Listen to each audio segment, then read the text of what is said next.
তো আগের পার্টি তো দেখলেই আমরা মোহনার দিকে আসছিলাম, কিন্তু আমাদের কপাল এমনই খারাপ ছিল যে অর্ধেক দোকান সব বন্ধ ছিল। তাই যে কটা দোকান খোলা ছিল সেখানেই ঘুরে ঘুরে মাছ দেখছিলাম। আর কুট্টি কাকার খুব ইচ্ছা ছিল কিছু ইলিশ মাছ নিয়ে আসার জন্য, কিন্তু যেহেতু আমরা বাইকে করে গেছি তাই প্যাকিং করে আনাটা একটু ডিফিকাল্ট ছিল। মোহনার এইখানটাতে আমি ফার্স্ট টাইম আসলাম, যেখানে মাঝখান থেকে রাস্তা আর দুপাশ দিয়ে কিন্তু সমুদ্রের জল আসে। একজন কাকু এখানে জাল ফেলে মাছ ধরছিল, আর সেখানেই চিংড়ি মাছ উঠেছে। দেখো চিংড়ি মাছটা কিন্তু জ্যান্ত ছিল।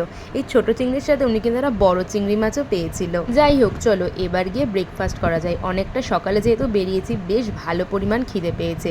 তো আমি আর নদী এখানে ডাব খাচ্ছিলাম, আর তুষার নিচ্ছিল এখানে পেটাই পরোটা। আর মাঝখানে না আমি একটুও ভিডিও করতে পারিনি, আমি একদম ঘুমিয়ে পড়েছিলাম, যেহেতু অনেকটা সকালে উঠেছিলাম আর এরপরে বাড়ি ফেরার পালা, তো অনেকটা জার্নি হবে, তাই একটু মাঝখানে কিন্তু রেস্ট নিলাম। আসার দিন আমরা কমসে কম 5বার দাঁড়িয়েছি, আর বাড়ি ফেরার সময় আমাদের এমন জোশ যে দীঘা থেকে বেরিয়ে সোজা আমরা কোলাঘাটে কিন্তু স্টপেজ নিয়েছিলাম। শেরে পাঞ্জাব থেকে আমরা চা, কফি, সিঙ্গারা, খাস্তা কচুরি এগুলো খেয়েছিলাম, আর তারপরে সোজা একদম বাড়ির দিকে।